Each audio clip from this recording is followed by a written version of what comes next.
Hey guys, so we are continuing with the 6th part of how to defend against the Mongols. Today we're going to be covering Japan. So, I've heard tales of the Mongols' attempts to get to Japan. One of the more famous ones I remember hearing when I was maybe 5 or 4 or something, is how the Mongols were trying to get to Japan, and then various natural disasters like tsunamis kept wrecking their fleets. And I believe that's some of their earlier attempts. I'm not sure if they ever actually reached the mainland of Japan. They may have. Isn't there a video game about it? I'm not sure. But point is, yeah, overall, it is something I've heard about, and I'm really looking forward to seeing if I got anything right now. And, yeah, overall, this has been a very interesting series, and I think this is the part I've been looking most forward to seeing, and learning about, how the Japanese dealt with this issue. I think the biggest advantage that Japan has is that they are an island, and the Mongols mainly being a horse archer ground force definitely helps a lot. So, yeah, if anyone's gonna have a great advantage against them, it's definitely the Japanese. But yeah, either way, we should probably get to the actual video instead of me just yapping here. In case you don't like me yapping, the link to the original video is down in the description down below. It's always the first if you want to check out the original video by Kings and Generals. But if you do enjoy my yapping and want to help me out in any way, shape, or form, feel free to like, comment, and subscribe. It would really help my very small but humble channel grow, and I would appreciate it a lot. With that said, and now without any further ado, let's get to it, shall we? Let's watch how to defend against the Mongols, Japan. The Kamakura Bakufu had been preparing for a Mongol attack for several years before the first invasion in 1274. Diplomatic contacts between the Mongols and Japan had begun in 1266, and repeated envoys followed over the next few years. The rude, silent treatment of Mongol envoys would have been an offensive maneuver regardless of the Mongols' rather infamous opinion on the matter, and the potential consequence could not have been lost on the part of the Japanese. Mongol Emperor Kublai Khan's letters demanding Japanese cooperation and submission became increasingly harsh, which, coupled with contacts with southern China's Song dynasty, meant the Japanese must have been quite aware of the risk they faced on such a course of action. But, being an island nation, Japan must have felt reasonably secure at first. This began to change in 1268. That year, a new, more energetic and confrontational man became the Shiken, the de facto ruler of Japan and regent for the shogun, and in turn, regent for the emperor. Yeah, I think when we covered Japan in this video, a lot of its history, the emperor didn't actually have the power. It was actually the shogun, but they kept the emperor around, which is the funniest part. But the shogun, for a lot of Japan's history, had way more power and actually ran things over the emperor. So that's something I think. I'm not sure for how much of Japan's history. I just remember when we covered, every time we touch on that this place, that's usually what comes up. So I'm assuming it was quite a bit. Was the 18-year-old Hojo Tokimune, the man who steered Japan through both Mongol invasions. Never one to back down from a fight, Hojo Tokimune anticipated early on the potential threat Japan faced, and soon after his appointment began to send additional soldiers to patrol and prepare defenses on Kyushu, one of Japan's southern islands close to Korea. Not only its proximity to Korea, but its wide, accessible and protected beaches and bays made it an ideal landing site. The likeliest of these was Hakata Bay, the most direct harbour for ships approaching from Korea. Thus, the Kamakura Bakufu centered defense preparations here, with scouts and patrols keeping watch over it and garrisons steadily being placed in proximity. The Hojo clan was right to expect an invasion via Korea. In 1268, the same year of Hojo Tokimune's ascension, Kublai Khan ordered the Koreans to begin the construction of a new fleet of 1,000 ships. Though the Southern Song dynasty remained the primary target, the construction of the fleet in such proximity to Japan could not be kept hidden. Indeed, when a large revolt broke out in Korea the next year, which briefly deposed Korean King Wonjong, some Koreans made their way to Japan. They brought with them news of the revolt and requested Japanese assistance against the Mongols. None was forthcoming, and the Mongols crushed the revolt by 1271, reinstalling Wonjong and strengthening their hold over the peninsula. A Mongol army was now stationed in Korea to further secure it. But the words of the Koreans confirmed the suspicions of Hojo Tokumune. They must have brought with them words of the fleet construction and rumors of an attack on Japan. As Kublai Khan's envoys continued to come to Kamakura, there would have been little doubt of the threat now on the horizon. Hojo Tokumune's government had to put Japan on a war footing. Yet the curious nature of Japan's government at the time had to be navigated. While Japan was nominally ruled by the emperor was a powerless figure, reduced to figurehead by the shoguns of the Minamoto clan in the Yes. I got that right. Yes. late 12th century. But at the very start of the 13th century, the death of the shogun left only young boys as heirs, prompting the creation of a regent position, the shiken, from the Hojo clan, who did not give this position up. Thus, the de facto ruler of Japan in the 1200s was the regent of the regent for the emperor. This caused some legal troubles for the bakufu, that is, the shogunate, as it could only raise troops who were gokenin, landholders who were vassals of the shogun. In the lead-up to the first Mongol invasion, Hojo Tokumune legally could not raise any great army from across Japan. By sending troops from Kamakura, who he had direct access to, Tokumune could only hope that other lords may follow his example, but he could not enforce it. Another issue plagued Kamakura's troops. Many of the gokenin, reliant on their landholding for income, had in the decades since the establishment of the bakufu, parceled out their lands in each generation.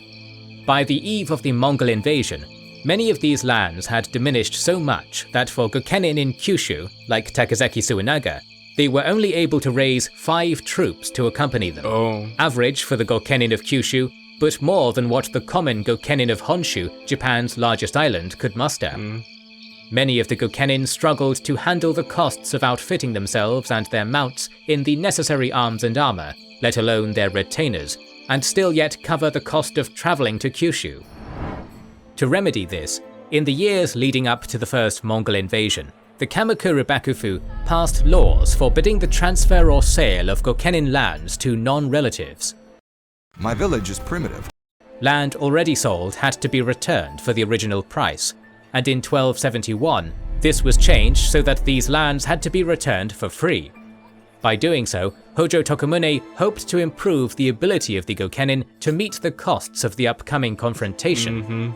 At the same time, he consolidated positions of power around himself and his family, an effort to centralize command in the face of the many powerful lords across Japan whose egos could impede his strategy. In late 1274, the fleet of Kublai Khan's newly established Yuan dynasty set out from Korea to Japan. The islands of Tsushima and Iki were swiftly overrun within a few days. While the islanders put up a spirited defense, they were simply too few to delay the advance. A few refugees from the islands brought word to Honshu and the bakufu. Hojo Tokumune was ready. Upon learning of the Yuan's approach, he is recorded as stating, "Finally, this is the most momentous event of my life." When a priest asked how he planned to respond, Tokumune shrieked, "Ketsu, victory." Baller. He's locked in. He's like, yes, this is finally it. I kind of like the spirit he's got. He's got that like moxie. So yeah. His preparations had been underway for years. Most of the defending troops along Hakata Bay were local gokenin raised in Kyushu, but additional troops from Honshu were sent in the final months before the attack. He had prepared well, and the Mongols landed precisely where he had anticipated. When the boots of Yuan troops disembarked on the soft sands of Hakata Bay on November 19, 1274, the shogunate's warriors were there to meet them. As the Yuan ships had neared the bay, Word was sent to rally the garrisons, and even as the first clashes began, more Gokenin and their retainers were rushing from across Kyushu to join them. The fighting that ensued was fierce. The Yuan had brought the larger force, many of its men of greater experience than that of the Japanese. Over the course of the day, the Yuan troops broke through several sections of the Japanese line and burned down neighbouring towns.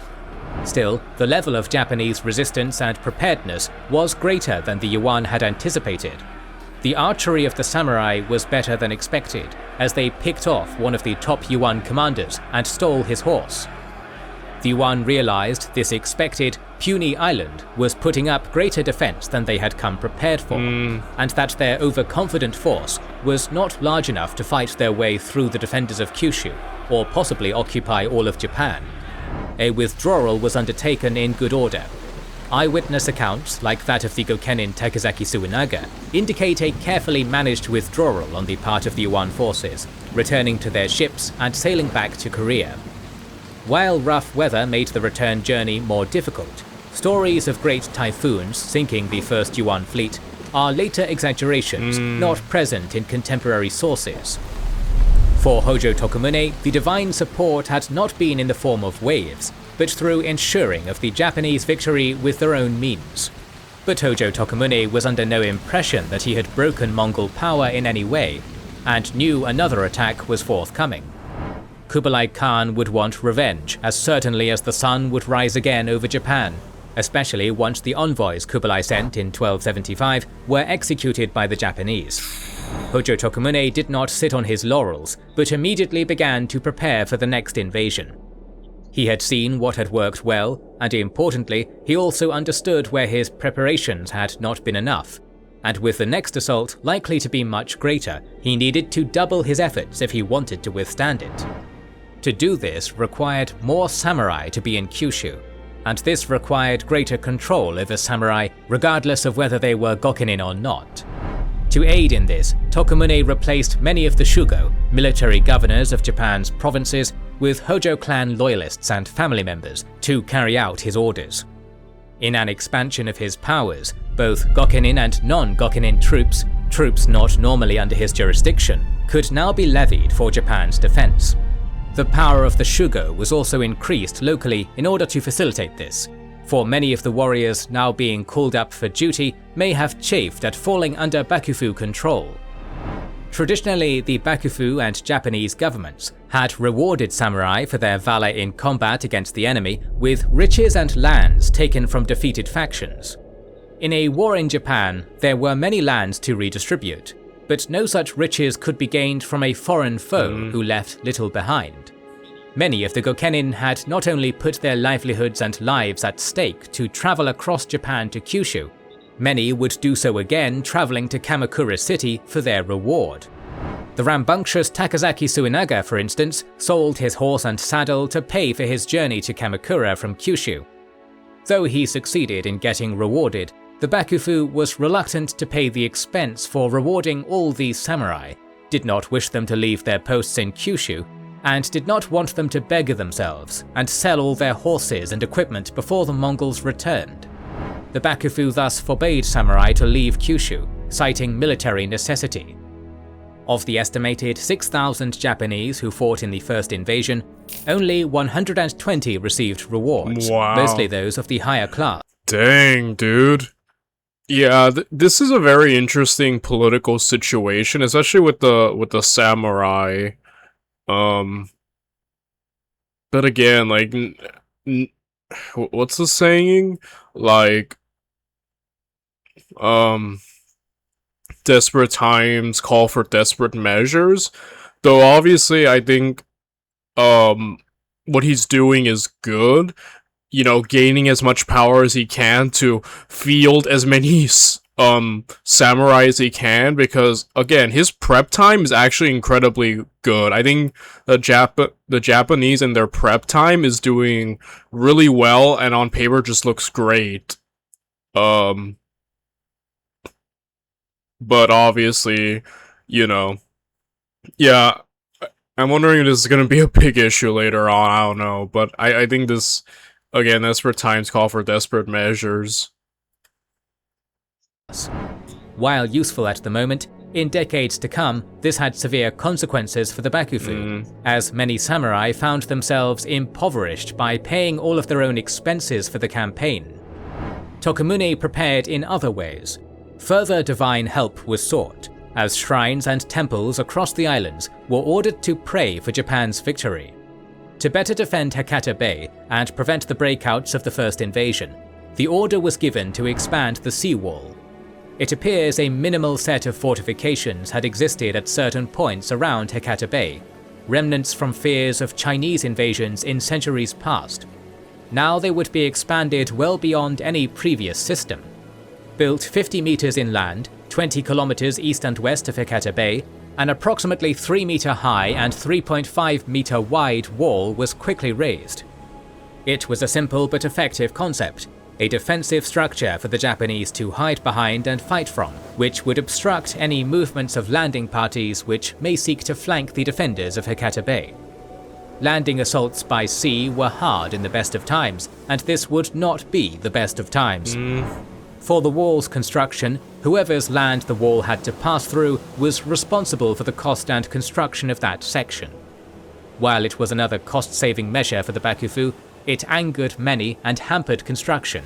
It was supposed to be complete before the end of 1276, but construction continued through 1277. At the end of 1275, Hojo Tokumune and his advisors even discussed taking the fight to the enemy and launching some sort of invasion of Korea. While it never materialized, orders were made to prepare some ships and Gokenin. Undertaking such a task, though, was eventually recognized to be beyond their abilities, while at the same time planning the defense of Kyushu. Even though already the Bakufu was dealing with reports of conflict between officials and Gokenin, with the increasing demands being levied on them, all the while forbidding samurai to leave Kyushu. The ships and men raised for the scrapped invasion of Korea were instead sent to defenders at Hakata Bay.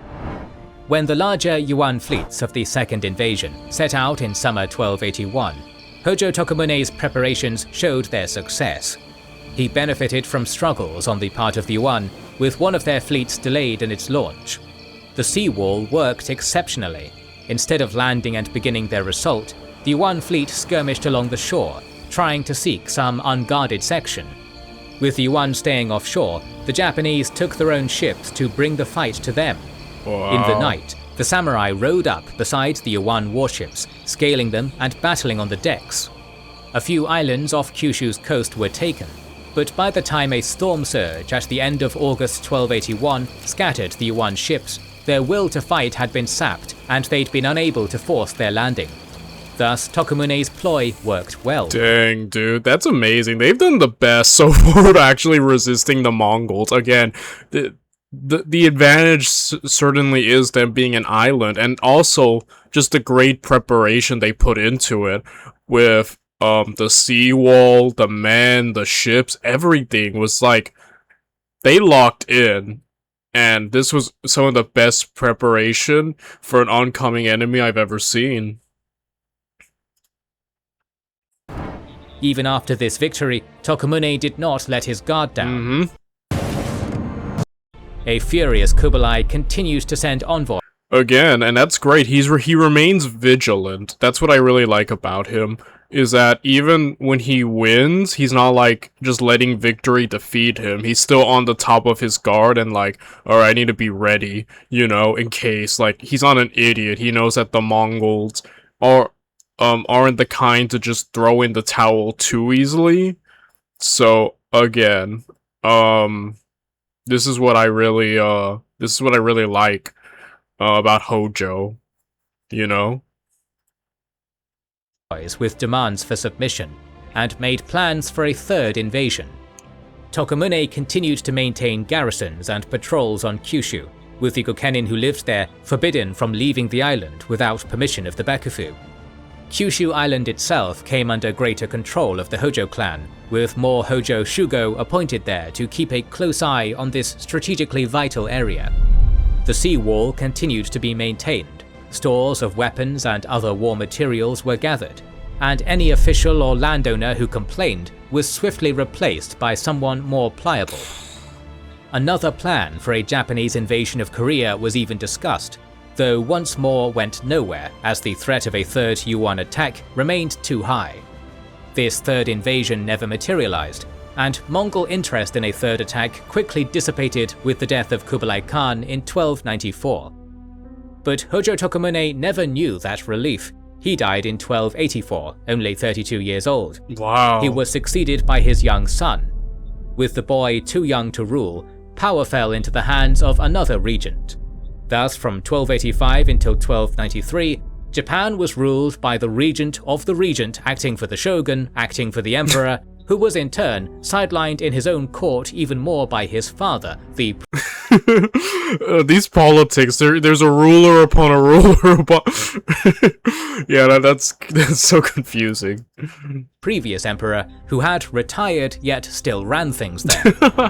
Without Tokumune's presence, the careful system he had balanced began to fall apart, as rival lords began conspiring against each other for power in the vacuum.